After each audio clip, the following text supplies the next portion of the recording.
ए बंदी दरवेश से डर, दरवेश कोई इंसान नहीं।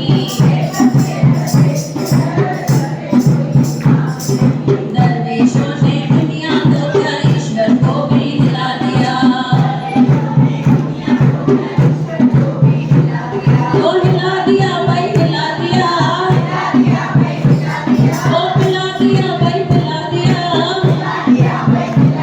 ओ मुझको मुझको मुझको मुझको मुझको मुझको मुझको मुझको तुझको तुझको तुझको तुझको तुझको मेरे बाबा ने प्रेम का प्याला पिला दिया। ओ मुझको मेरे बाबा ने प्रेम का प्याला पिला दिया। ओ मुझको मेरे बाबा ने प्रेम का प्याला पिला दिया। जय काला गोरी वालिदा बोल सच्चे दरबार की। गुरु नानक जी के साथ जाते थे बाला और मर्दाना। मर्दाने की भी ऐसी आदत थी, कल क्या खाऊंगा, परसों क्या खाऊंगा। इतने बड़े सूफी संत के साथ थे, लेकिन फिर भी हमेशा चिंता, सबको हमेशा चिंता रहती है। वो क्या कहते हैं, भगवान कहते हैं जब तुम गर्भ के अंदर थे तब भी तुम्हारा 2 टाइम का खाना पहुंचाने का काम मेरा था। तभी हम कुछ कर सकते थे क्या? नहीं। जब हम छोटे थे तो 1 द्वार बंद हुआ, 2 द्वार खुल गए। माता का स्तन, उसमें दूध आ गया, तो भगवान को हमसे ज्यादा चिंता है।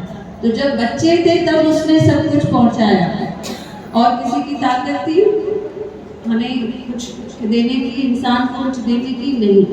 भगवान में ये ताकत है। तो वो हर समय वो कहता है मैं किसी को भी खाली पेट सोने नहीं दूंगा। सबका मैंने दाना पानी पहले से ही लिख दिया है, किसका दाना पानी कहाँ पर है। तो मर्दाने ने एक बार क्या किया, एक दाना पड़ा था वहाँ पर।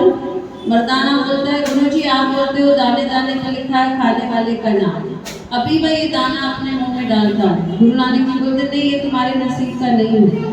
उधर देखता हूँ मेरे नसीब में कैसे नहीं है। और वो लेके दाना जैसे डाला उसको खांसी चालू हो गई। जैसे खांसी चालू हो गई वो दाना बाहर आकर गिर गया। वहाँ पे एक मुर्गी आई और मुर्गी दाना लेकर चली गई। तो इस तरह से जो चीजें हम लेंगे और हमारे नसीब की नहीं है वो हमारे पास नहीं आएंगी, और जो हमारे नसीब में है वो कोई भी हमसे छीन नहीं सकता। वो कैसे भी हमारे पास जरूर आ जाएगा। मर्दाना चलता था गुरु नानक जी के साथ, पैदल पैदल चलते थे। बहुत दिन उनको खाने को नहीं मिलता था, तो फिर भी गुरु नानक जी चलते रहते थे। आखिर मर्दाने ने बोला 2-3 दिन से खाना नहीं खाया, गुरु जी कुछ तो करो आप। तो बोला आगे चलेंगे, एक बेर का वृक्ष आएगा, वहां से तुम बेर ले लेना। पर बोला उतने ही लेना जितने अभी खाओगे, एक्स्ट्रा मत लेना, क्योंकि उसको पता था कि मर्दाना हमेशा कल के लिए संभालता रहता है। तो बराबर मर्दाने ने क्या किया, खुद तो खा लिए लेकिन थोड़े से छुपा कर रख दिए कि कल सुबह खाना नहीं मिलेगा मुझे, मैं कल सुबह ये खाऊंगा। खुद का सोच रहा है लेकिन खुद के गुरु का नहीं सोच रहा है। आगे गए, रात बीत गई, अगले दिन सुबह को फिर मर्दाने को भूख लगी, निकाले वो बेर। जैसे खाने शुरू किए तो पूरे बेर क्या हो गए थे, कड़वे हो गए थे। कल शाम तक तो मीठे थे, अभी कैसे कड़वे हो गए, क्योंकि गुरु के वचन नहीं लिए। तो जो उन्होंने दिया वो अमृत है, वो दूध है। जो हमने छीन कर लिया वो क्या है, वो खून के बराबर है। बोलते हैं मांगे मिले सो रक्त समान, बिन मांगे मिले सो पानी, है ना। जो मिल गया मांग के वो रक्त के समान है, वो खून के समान है। जो मांगे मिले सो रक्त समान, बिन मांगे मिले सो पानी। और कबीरा कहे वो रक्त समान जिसमें खींचा तानी, बिन मांगे मिले वो दूध समान। पहले ऐसे होगा, बिन मांगे मिले वो दूध समान, मांगे मिले सो पानी। कबीरा कहे सो रक्त समान जिसमें खींचा तानी। तो दो बहनें झगड़ती हैं कि मुझे चाहिए मुझे चाहिए, दो बिल्लियाँ झगड़ती हैं मुझे चाहिए मुझे चाहिए, वो रक्त के समान है। जो बिन मांगे मिल गया वो अमृत समान है, वो दूध के समान है। जो मांग कर मिला वो पानी है, पानी तो कहीं भी मिल जाएगा, उसकी कोई वैल्यू नहीं है। जिसमें खींचा तानी हो गई मतलब वो किसके जैसा हो गया, किसके जैसा हो गया, खून के जैसा हो गया, वरना हम खून पिए। बिन मांगे मिले सो दूध समान, मांगे मिले सो पानी, कबीरा कहे सो रक्त समान, जिसने खींचा तानी। जो बड़ी उम्र का है उसको पहले देना चाहिए, क्योंकि उसकी आयु थोड़ी कम है। सास बहू में झगड़ा होता है, सास बोलती है ये चीज़ मुझे चाहिए, बहू बोलती है ये चीज़ मुझे चाहिए। किसको देनी चाहिए, पहले सास को देनी चाहिए, क्योंकि उसकी आयु अभी कम है। बहू तो और जीने वाली है ना। जहाँ जहाँ पर छोटे झुकेंगे वहाँ वहाँ पे उनका क्या होगा, भाग्य बनता जाएगा। जहाँ जहाँ पर छोटे अकड़ के खड़े रहेंगे, बड़े तो चले जाएंगे, बुजुर्ग गुजर जाएंगे, पर उतना ही कष्ट उनके लाइफ में छोड़कर जाएंगे, वही कष्ट आगे जाके बच्चों को होगा। इसी को पितृदोष बोलते हैं कि आप बुजुर्गों को खुश नहीं रखोगे, वो नाराज होकर चले गए, वो पितृदोष आपके ऊपर आएगा, फिर आपके बच्चे, फिर उनके बच्चे, उनके बच्चे, ऐसे पीढ़ी दर पीढ़ी वो चलता रहेगा। इसीलिए बाबा ने भी क्या कहा है कि बुजुर्गों की सेवा करो। घर के बुजुर्गों की नहीं कर सकते हो, आसपास के बुजुर्गों की करो। इतने सारे वृद्धाश्रम है, वहाँ जाकर सेवा करो। जलगांव में देखोगे सुबह को 5 बजे उठकर सारी महिलाएं, सारे युवक, यंग लोग हैं वो आते हैं, एक एक बूढ़े बूढ़ी को अपने हाथ से नहलाते हैं, उनको खाना खिलाते हैं, उनको चाय पिलाते हैं, उनके कपड़े साफ करते हैं, उनके गंदे जो चद्दर वगैरह रहते हैं वो धोकर जाते हैं। तो इसको बोलेंगे सेवा। तो ये सेवा हम सबको करनी है। इससे क्या होगा, जितनी हम बुजुर्गों का आशीर्वाद लेंगे उतना हमारा क्या होने वाला है, क्या होने वाला है, उतने पाप कट जाएंगे, उतना हमको पुण्य मिलने वाला है। तो बड़ों के आगे छोटों को झुकना है, भले खराब लगता है। मैं बार बार बोलती हूँ, एक फेसबुक पे भी कमेंट आया था कि दीदी आप हमेशा बहुओं को ही बोलते हो झुकने के लिए। मैंने बोला अभी झुकोगे, बाद में जब फल मिलेंगे तभी तुमको पता चलेगा। हमारी नानी तो हमको यही सिखा के गई है कि छोटों को झुकना चाहिए, क्योंकि बड़ों का उम्र पता नहीं कितना है और तुम्हारी परीक्षा चल रही है। तो छोटियों को जो है उनको खराब लगता है, पर आगे उनको समझेगा जब वो देखेंगे कि हमारे बच्चे क्या कर रहे हैं, प्रोग्रेस कर रहे हैं, हमारे बच्चों का उद्धार हो रहा है, उनका भाग्य खुल रहा है। तो कोई बुजुर्गों का आशीर्वाद होता है, कोई बच्चों का भाग्योदय होता है। बोलो बाबा दास राम साहेब की, हर जन्म में बाबा तेरा साथ चाहिए, हर जन्म में बाबा तेरा साथ चाहिए, सत मेरे बाबा तेरा हाथ चाहिए,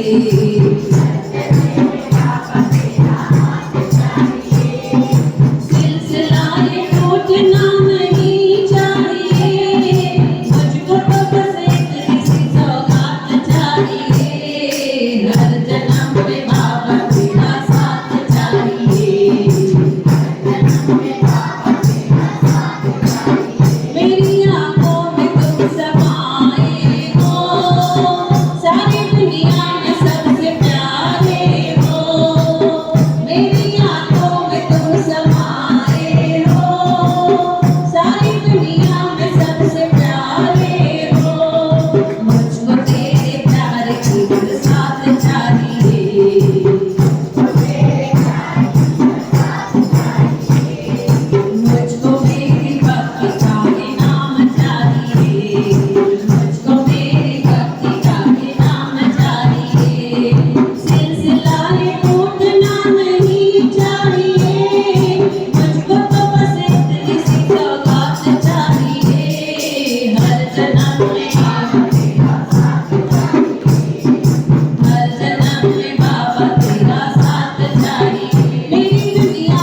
जयकारा गोत्री वाले दा, बोल सच्चे दरबार की जय। एक माता ने पुत्र, हिंदी में बताती हूँ, बहुत लोग हिंदी वाले बैठे हैं। एक माता के बेटे ने दूसरी कास्ट में शादी करी।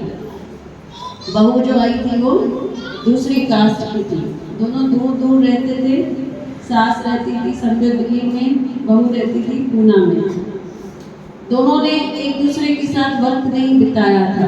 तो सास के मन में आता है क्यों ना मैं पत्र लिख दूं बहू को और उसको थोड़े दिनों के लिए कहाँ बुला दूं, दिल्ली बुला दूं, मेरे साथ उसको रहने के लिए बोली। जैसे ही पत्र लिखती है बहू वो पत्र पढ़ती है और कहीं तो रख देती है और वो पत्र और एक लेडी के हाथ लग जाता है। वो पढ़ती है, इसमें क्या लिखा हुआ है कि बहू हमने इतना समय एक दूसरे के साथ बिताया नहीं है, थोड़े दिनों के लिए आ जाओ, हम दोनों साथ में रहेंगे। तो ये जिस महिला के हाथ में ये पत्र लगा था, गरीब महिला थी, वो कहती है क्यों ना मैं भी इसके पीछे पीछे चली जाऊं। सास को क्या मालूम है एक जना आ रहा है या दो जने आ रहे हैं, चलो मैं भी इसके पीछे पीछे चली जाती हूँ। तो जैसे ही घर पे पहुंचते हैं, दरवाजा खुला हुआ था, बहू घर के अंदर जाती है तो वो लेडी भी उसके पीछे पीछे घर के अंदर चली आती है।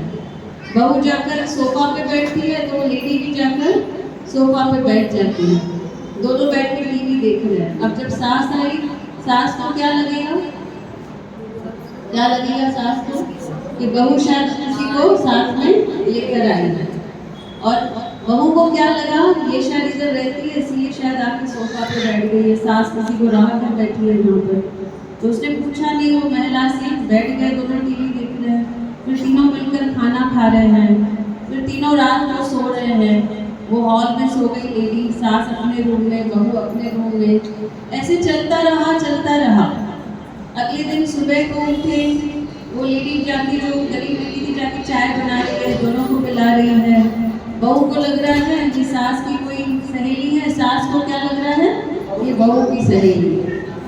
ऐसे चलता रहा चलता रहा।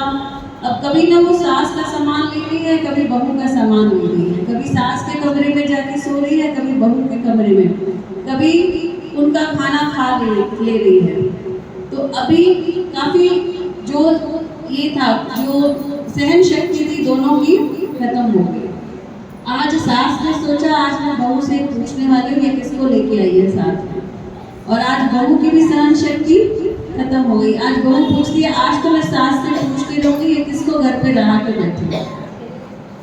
होता ये है अगली सुबह से 1-2 हफ्ते बीत गए थे। अगली हफ्ते जब दोनों साथ में बैठते हैं, सास बोलती है बहू को, बहू ये तो किसको अपने साथ लेके आई है। बहू बोलती है मैंने तो किसी को नहीं लाया है, मुझे तो लगा ये आपके साथ रहती है इसलिए आके सोफा पे बैठ गई और टीवी देख रही थी। तो बहू सास ने बोलती है नहीं मैंने तो यहाँ पे किसी को नहीं रहाया है। उसको बुलाते हैं वो लेडी को, वो लेडी को बोलते हैं तुम्हारा नाम क्या है बताओ, तुम किसके साथ आई हो, क्यों आई हो। तो लेडी बोलती है मेरा नाम है गलतफहमी, मेरा नाम क्या है गलतफहमी, और वहाँ से भाग जाती है। वो लेडी वहाँ से भाग जाती है। अब दोनों सास बहू बैठ के बोल रहे हैं हमने 15 दिन इसके नखरे सहन किए, अगर अच्छा होता हम पहले दिन ही बैठ के एक दूसरे से बात करके पूछ लेते। तो हमारी लाइफ भी ऐसी ही है, जितने भी झगड़े चल रहे हैं दो बहनों के बीच में, दो देवरानी जेठानी, बहू सास ननद भाभी, पहले ही दिन बैठ के बात करोगे तो गलतफहमी आएगी। झगड़े क्यों हो रहे हैं, कहाँ ना कहाँ क्या है गलतफहमी। उस गलतफहमी को पहले दिन ही भगा देना है। हम क्या करते हैं वो गलतफहमी को चलने देते हैं चलने देते हैं चलने देते हैं। जब पानी सर के ऊपर आ जाता है तब जाके बैठकर बात करते हैं और उस गलतफहमी को भगा देते हैं और रिश्ते फिर से क्या हो जाते हैं अच्छे हो जाते हैं। तो इंसान को नहीं समझता है कि इंसान के पास टाइम इतना नहीं है। हम सबसे बड़ी भूल यही करते हैं, हमें लगता है कि अभी बहुत टाइम है, लेकिन कल क्या होगा हमें मालूम नहीं है। इसलिए सारे गलतफहमियों को कभी भगाना है, आज ही भगाना है। जिसके साथ झगड़े हैं उसके साथ बैठ के पूछना है इसको तू लेके आई है या इसको मैं लेके आई हूँ। है ना। तो वो बोले कि मैंने नहीं लाया, वो बोले कि मैंने नहीं लाया, और गलत फहमी क्या करेगी, वहां से भाग जाएगी। तो जितने भी मंदिरों में झगड़े चल रहे हैं, हर जगह झगड़े चल रहे हैं, लेकिन उसकी जो रीजन है वो क्या है, गलत फहमी। कोई एक चीज करता है, सामने वाला उसको दूसरा समझ लेता है, कोई दूसरा कुछ करता है, सामने वाला उसको कुछ और समझ लेता है। और बैठ के सॉल्व करो, भाई ये क्यों किया, ये क्यों किया, उसी दिन उसको सॉल्व करो। 15 दिन मत चलने दो गलत फहमी को। 15 दिन में क्या हो जाएगा, ब्लड प्रेशर आ जाएगा, शुगर हो जाएगी, स्ट्रेस हो जाएगा, नींद खराब हो जाएगी, और फिर जाके हम बैठ के उस गलत फहमी को भगाएंगे। इससे अच्छा आप क्या करें, आज ही बैठे और उसको क्या बोलें, उसको उसके सामने ये वाला भजन बोलें। कौन सा, नरमती तो नरमत समा नरम तो कुछ विनोद ज्वालाए, नरमती तो नरमत समा नरम तो कुछ विनोद ज्वालाए, वक्त एक यार जो नालो बनी रमतो विनोद ज्वालाए, वक्त एक यार जो नालो बनी रमतो विनोद ज्वालाए, नरमते तो नरहत समा नरम तो कुछ विनोद ज्वालाए, नरमते तो नरहत समा नरम तो कुछ। मोहब्बत ने मोहब्बत वट मोहब्बत में मज़ो आहे, मोहब्बत ने मोहब्बत वट मोहब्बत में मज़ो आहे, झुकी चार जतिए खासो नशो जंहिंजो नज़ो आहे, झुकी चार जतिए खासो नशो जंहिंमां विनोद ज्वालाए, नरमते तूं नरहत समा नरम तो कुछ विनोद ज्वालाए, वक्त एक यार जो नालो रमतो विनोद ज्वालाए, वक्त एक यार विनोद ज्वालाए, वक्त एक यार जो नालो बनी रहतो विनोद ज्वालाए। बोलो गोत्री वारे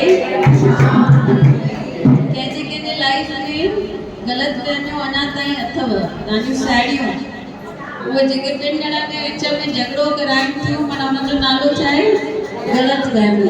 उहे ग़लत फहमी में घुमनि वेठियूं, भई हिननि ॿिन्ही जो झगड़ो लॻाया, हिननि ॿिन्ही जो झगड़ो लॻाया, हिननि ॿिन्ही जो झगड़ो लॻाया, त उन्हनि ग़लत फहमियुनि खे बि छा करिणो आहे, पंहिंजे लाइफ मां भॼाए छॾिणो आहे।